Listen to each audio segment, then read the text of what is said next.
Live from New Delhi, you're watching DD India Live, India's voice to the world. I'm Tanvi Taneja. Coming up in the next 30 minutes. India becomes the fourth largest economy in the world, surpasses Japan, poised to overtake Germany as the third largest economy in the coming years. India's global outreach against terror continues. Multi-party delegations spread the message of zero tolerance towards terrorism in all its forms and manifestations. Prime Minister Narendra Modi hails the success of Operation Sindoor in Mann Ki Baat radio program, says the bravery displayed by the armed forces made every Indian proud. European Union's top diplomat Kaja Kallas calls for strongest international pressure on Russia after a new night of airstrikes on Ukraine killed 12 people.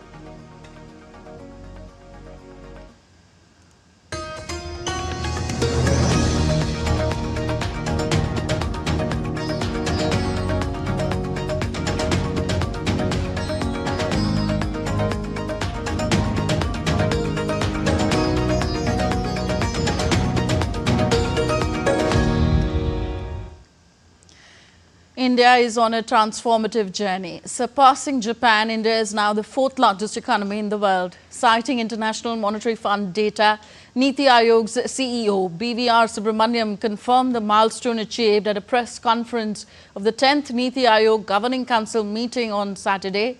He further stated that India may soon surpass Germany and become the third largest economy in the world. The economic boom has come amid strong growth in key sectors, sustained investment flows and government-backed industrial strategies. India had been neck and neck with Japan in nominal GDP for several months, but a recent data has confirmed a definite shift. We are the fourth largest economy as I speak. We are a $4 trillion economy as I speak. And this is not my data, this is IMF data. India today is larger than Japan. So it's only the United States, China and Germany which are larger. And if we stick to what is being planned, what is being thought through, it's a matter of another 2.5 to 3 years, we would become the third largest economy. The NDA Chief Minister's conclave chaired by Prime Minister Narendra Modi was held in Delhi on Sunday. Several party dignitaries, including NDA Chief Ministers and Deputy Chief Ministers, were present. During the conclave, Prime Minister Modi emphasized the need to add momentum to our development trajectories and ensure the benefits of a double-engine government reach the people in an effective manner. In the meeting, a motion of thanks was passed, praising the valor of the army and the leadership of Prime Minister Modi regarding Operation Sindoor. Two resolutions were passed. One was about the Operation Sindoor, where it was unanimously, everybody congratulated Honorable Prime Minister for the leadership he took, the lead he took, and the operation and the success of Operation Sindoor. And at the same time, we were all in praise for the Indian Army, the work which they have done with precision and the valor they have shown and their accuracy they have shown, that is there in the. So along with this, a resolution was also passed praising the decision taken regarding the holding of caste census. The resolution number 2 is about the caste census, which has been decided by the Union Cabinet led by Prime Minister Modi, and now the details of it which we have to follow and what modalities have to be taken. And at the same time, we are of the opinion that we don't believe in caste politics, but we believe that those who have been left out, those who are the marginal section of the society, they should be brought to the mainstream, and for that, caste census is an essential part. In the 122nd episode of the monthly radio program Mann Ki Baat on Akashvani on Sunday, Prime Minister Narendra Modi again hailed the precision strikes on the terror sites that were destroyed by the Indian Armed Forces in Pakistan and Pakistan-occupied Kashmir. Prime Minister Narendra Modi shared India's unwavering commitment to eliminating terrorism and hailed the precision strikes carried out by the Indian Armed Forces against Pakistan under Operation Sindoor. He was addressing the 122nd edition of his monthly Mann Ki Baat program. साथियों, operation सिंदूर के दौरान हमारी सेनाओं ने जो पराक्रम दिखाया है, उसने हर हिंदुस्तानी का सिर ऊंचा कर दिया है। जिस प्रिसीजन के साथ, जिस सटीकता के साथ हमारी सेनाओं ने सीमा पार के आतंकवादी ठिकानों को ध्वस्त किया, वो अद्भुत है। ऑपरेशन सिंदूर ने दुनिया भर में आतंक के खिलाफ लड़ाई को नया विश्वास और उत्साह दिया है। As India is nearing to achieve its goal to eliminate left-wing extremism till March 2026 from the country, Prime Minister said that the situation in Maoist violence-affected areas is fast becoming normal and the children in these areas are excelling in both education and sports. यहाँ के बच्चों में science का passion है, वो sports में भी कमाल कर रहे हैं। ऐसे प्रयासों से पता चलता है कि इन इलाकों में रहने वाले लोग कितने साहसी होते हैं।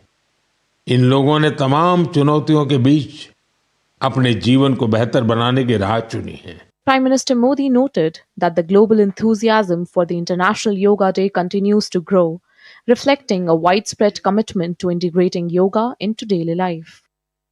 मुझे जानकर अच्छा लगा कि इस बार भी हमारे युवा साथी देश की विरासत से जुड़ी आइकॉनिक प्लेसेस पर योग करने वाले हैं। कई युवाओं ने नए रिकॉर्ड बनाने और योग चेन का हिस्सा बनने का संकल्प लिया है। हमारे कॉरपोरेट्स भी इसमें पीछे नहीं है। कुछ संस्थानों ने ऑफिस में ही योग अभ्यास के लिए अलग स्थान तय कर दिया है।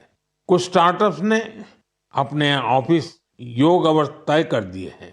Prime Minister also highlighted that Ayurveda is gaining global recognition for its holistic approach to health and well-being. WHO के डायरेक्टर जनरल और मेरे मित्र तुलसी भाई की मौजूदगी में एक MOU साइन किया गया है। इस एग्रीमेंट के साथ ही international classification of health interventions के तहत एक डेडिकेटेड ट्रेडिशनल मेडिसिन मॉड्यूल पर काम शुरू हो गया है। Referring to the crafted fibers of Sikkim, PM Modi said that the handcrafted textiles of the state represent a harmonious blend of tradition, weaving artistry, and contemporary fashion. Crafted fibres ये सिर्फ एक brand नहीं, सिक्किम की परंपरा, बुनाई की कला और आज के फैशन की सोच, तीनों का सुंदर संगम है। Prime Minister Narendra Modi has emphasized that when tradition is infused with passion, it forges a distinctive global identity. He believes that reviving and integrating traditional practices with modern enthusiasm not only preserves cultural heritage, but also propels it onto the world stage, showcasing India's rich legacy to a global audience. India's all-party parliamentary delegation led by Congress MP Shashi Tharoor visited the National September 11th Memorial in New York.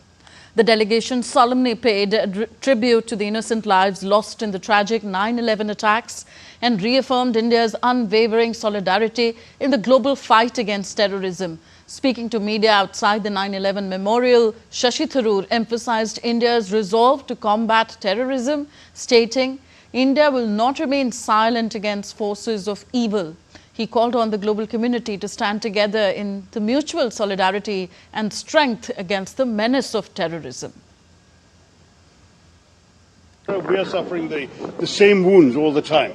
And what we would like very much for the American public and American political opinion to do is to understand what India has gone through and why solidarity, support and resolve are so important to resist this. Just as the US has exercised its right of self-defense, we have been doing the same thing, and we will need to do it in future. We need your understanding, we need your support, and we need your solidarity. Speaking about how India has been subjected to terror acts time and again, Tharoor underlined that India is not going to stop our hunt for those who did this latest atrocity. He also expressed confidence in the Indian diaspora to influence and shape public opinion. We are determined now that there's got to be a new bottom line to this. We have tried everything international dossiers, complaints to sanctions committee, diplomacy, even this joint investigation attempt, everything has been tried. Pakistan has remained in denial. There has been absolutely no conviction, no serious criminal prosecution, no attempt to dismantle the terror infrastructure in that country, and the persistence of safe havens. So from our point of view, this is it. You do this, you're going to get this back. And we have demonstrated with this operation that we can do it with a degree of precision and with a degree of restraint that the world, we hope, will understand. We have a right to self-defense. We've exercised that right. We have not done so irresponsibly, and we have not done so in a way that would have warranted a wider conflagration. The delegation, which is presently in the United States, will also visit Guyana, Panama, Brazil and Colombia, carrying forth India's strong message of zero tolerance against terrorism to the world. Further, taking India's strong message against terrorism to the world, another multi-party delegation led by Nationalist Congress Party MP Supriya Sule arrived in Doha, reached Qatar. The delegation was received by Ambassador of India to Qatar, Vipul, upon their arrival at the Hamad International Airport in Doha. The delegation will visit Qatar, Egypt, Ethiopia and South Africa to convey India's unwavering resolve to combat terrorism demonstrated during Operation Sindoor. India has selected 7 groups consisting of 8 to 9 members from various political parties to represent its stance of zero tolerance against terror and brief the representatives of other countries on Operation Sindoor. So the all-party delegation led by JDU MP Sanjay Jha reached Seoul, South Korea after completing their visit to Japan. They began their engagements on Operation Sindoor with a briefing by Indian Ambassador to Republic of Korea, Amit Kumar. He highlighted the Korea-specific approach to scheduled engagements, setting the context for a strong message of India's stance of zero tolerance against terrorism. In the second phase of the outreach program, another all-party delegation led by Shiv Sena MP Shrikant Shinde reached Kinshasa, Democratic Republic of Congo. The delegation includes BJP MP Bansuri Swaraj, IUML MP E.T. Mohammad Bashir, BJP MP Atul Garg, BJD MP Sasmit Patra, BJP's Rajya Sabha MP and Senior Advocate Manan Kumar Mishra, BJP leader S.S. Aluwalia and former Ambassador Sujan Chinoy. The delegation is carrying India's strong message against terrorism to the world. Earlier on Saturday, the group concluded the visit to the UAE as part of the global outreach under Operation Sindoor. Meanwhile, an all-party delegation led by BJP MP Baijant Panda explained India's measured and calibrated response towards Pakistan's actions and brought to attention how terror emanating from Pakistan has been a threat not only to India but to world peace at large. Many nations and leaders have taken a stand that they intervened and they spoke. But to make it clear, our stand is very clear that this is a bilateral issue and we will only deal with Pakistan. So of course people, leaders call and intervene even when there are disputes in other parts of the world. We also give advice to other nations.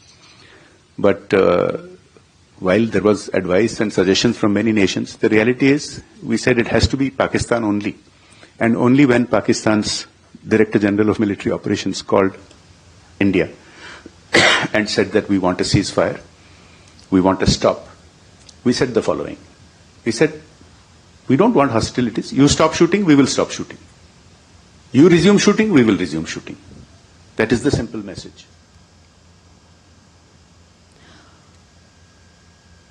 Former envoy Harshvardhan Shringla told the gathering about India's response to the horrific attack in Pahalgam. Speaking during the interaction about the IMF in Pakistan, MP Nishikant Dubey said that from the last 2 to 3 days, IMF is insisting Pakistan not to divert this money anywhere else. His remarks came amid the background of the 11 additional conditions imposed by the International Monetary Fund on Pakistan.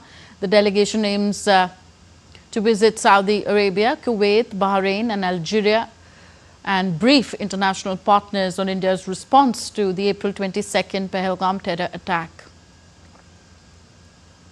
All India Majlis-e-Ittehadul Muslimeen AIMIM MP Asududdin Owaisi said that terrorist groups wrongly use religion to justify killing innocent people. He noted that India has repeatedly exercised maximum restraint despite grave provocations. Unfortunately, you know the first and last one, and because of that concern, our government has sent us over here and various delegations comprising of all party members of parliament to different parts of the world, so that the world knows the threat which India has been facing from last so many years. And unfortunately, we have lost huge amount of human lives. Innocent people have been killed. And the fact of the matter is that this problem emanates from Pakistan only. Unless and until Pakistan stops promoting, aiding, sponsoring all these terrorist groups, this issue will not go away. And India has exercised utmost restraint in dealing with this problem. The 7th group of all-party delegation led by BJP MP Ravi Shankar Prasad has departed for a 6-country visit. The delegation will be visiting the United Kingdom, France, Germany, EU, Italy and Denmark, carrying a strong message against terrorism. One thing you all need to know, that this delegation represents the entire country. पूरा भारत जा रहा है, ठीक है? तो जैसा हम लोग कहते हैं ना, कश्मीर से कन्याकुमारी तक हिंदुस्तान एक है और वही भाषा हम लोग बोलने जा रहे हैं. The multi-party parliamentary delegation led by DMK MP Kanimuri will be reaching Slovenia today after a successful visit to Russia. The delegation of the next 2 days will be holding talks and discussions, giving an overview of Pakistan-sponsored terrorism and India's Operation Sindoor against terror camps in Pakistan. You're watching DD India Live, still to come on the show. ASEAN foreign ministers pledge continued support to Myanmar. And monsoon gains momentum in India's southern state of Kerala.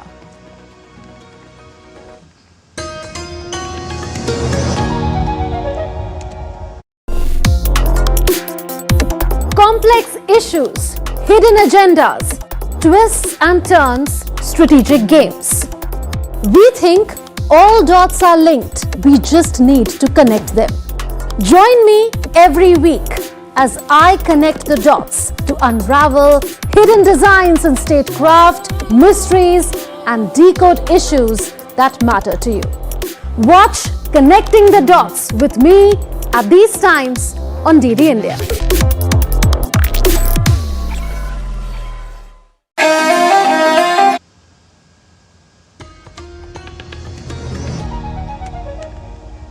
Welcome back. You're watching DD India Live. I'm Tanvi Taneja.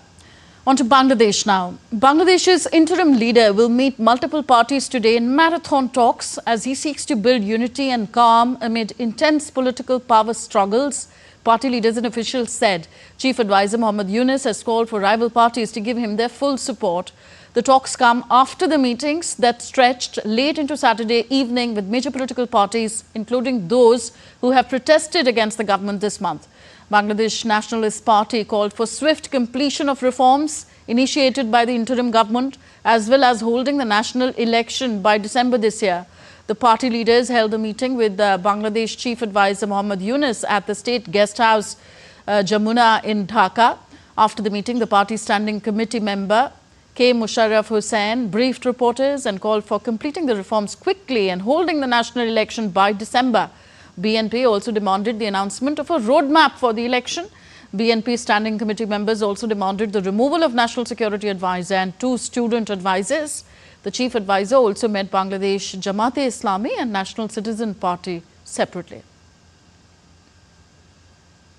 ASEAN foreign ministers pledged continued support to Myanmar and urged commitment to regional solidarity as the bloc faces ongoing humanitarian and political challenges at the ASEAN foreign ministers meeting in Kuala Lumpur. Malaysian Foreign Minister Muhammad Hassan said that ASEAN's swift action towards the recent Myanmar earthquake reflected its founding values of compassion, solidarity and humanity. He also called on Myanmar stakeholders to extend and expand the current ceasefire, urging all sides to ease the suffering of the people of Myanmar and work towards long-term peace.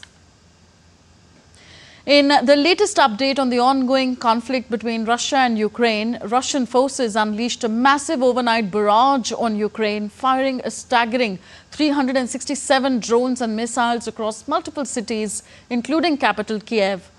Interior Minister I. Klimenko confirmed that at least 12 people were killed and 60 others injured in the attack. Emergency crews worked through the night, battling fires, sifting through debris and seeking shelter from nearby blasts as the attacks continued. Amid the rising tension between the two nations, European Union's top diplomat Kaja Kallas has called for the strongest international pressure on Russia. Meanwhile, Russia's defense ministry said early on Sunday that its air defenses intercepted 110 Ukrainian drones overnight, including 13 over the Moscow and Tver regions. Taking to social media post, Moscow Mayor Sergei Sobyanin said that the number of drones destroyed or intercepted near the capital had risen to 11. The activity prompted the closure of Moscow's 3 airports for a time. US Ambassador to Turkey Thomas Barak, who has assumed the role of Syria envoy on Saturday, said that he had met the country's interim leader following Washington's lifting of sanctions on the war-torn country. Thomas Barak is, in a statement, said that the two met in Istanbul on Saturday. He commended Shara for taking meaningful steps on foreign fighters as well as relations with Israel. Syrian authorities on Saturday announced an interior ministry restructuring that includes fighting cross-border drugs and people smuggling as they seek to improve ties with Western nations that have lifted these sanctions. And next we take a look at what else is making news across the world today. The Election Commission of India on Sunday announced by-polls to 5 assembly constituencies, 2 in Gujarat and 1 each in Kerala, Punjab and West Bengal on June the 19th. Counting of votes in all these seats will be held on June 23rd.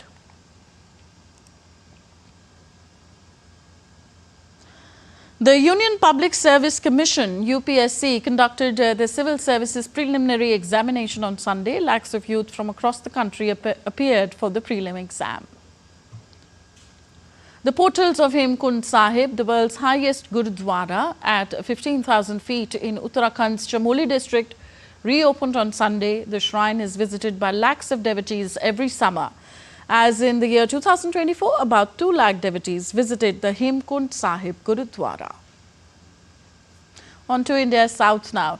With the monsoon gaining momentum, the India Meteorological Department has issued a red alert for 5 districts in Kerala on Sunday. The districts under red alert are Malappuram, Kozhikode, Wayanad, Kannur and Kasaragod. The IMD has forecast heavy rainfall across Kerala over the next 4 days. Isolated extremely heavy rainfall is expected between May 24th and 26th, while isolated very heavy rainfall is likely from May 24th to 28th. As rain continues to intensify in various regions, control rooms have been activated across the affected districts. Additionally, a high-level meeting was convened by the Revenue Minister to review preparedness and coordinate response measures. And on to some sporting action now. The Kolkata Knight Riders will face Sunrisers Hyderabad at the Arun Jaitley Stadium in Delhi on Sunday. The match marks the final league fixture for both teams and holds no impact on the playoff race, making it a dead rubber. The defending champions KKR haven't had a successful season. Despite fielding a reshaped squad, they struggle to maintain consistency throughout the campaign. With 5 victories and 6 defeats from 13 matches, their hopes of reaching the top 4 gradually slipped away due to a lack of sustained momentum. Sunrisers Hyderabad, on the other hand, have experienced a similarly underwhelming season. They enter this match with back-to-back wins with an aim to finish the season on a high. Former world number 1 Kidambi Shrikant's impressive run at the Malaysia Masters badminton tournament ended in the final, where he went down to Li Shifeng of China in Kuala Lumpur on Sunday. Li Shifeng dominated from the start before closing out the match in straight games, 21-11, 21-9 in 36 minutes. This was Srikanth's fourth loss in 5 matches against Li Shifeng, who is also the reigning Asian Games champion. The title clash marked Srikanth's first final since BWF World Championships 2021, where he won the silver medal. And that's all for this edition of DD India Live. Do let us know your thoughts on the news of the day. Connect with us on our different social media handles at DD India Live. And you can also download our DD India mobile app for quick news and updates on the go. We'll be back with more news as it breaks here on DD India. I'm Tanvi Taneja from all of us here in New Delhi. Thank you for watching. Namaskar.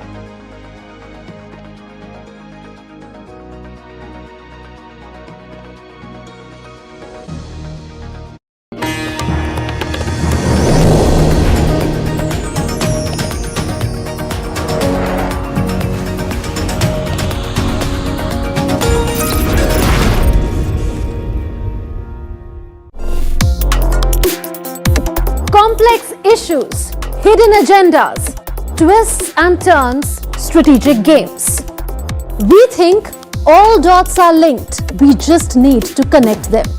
Join me every week as I connect the dots to unravel hidden designs in statecraft, mysteries, and decode issues that matter to you. Watch Connecting the Dots with me at these times on DD India.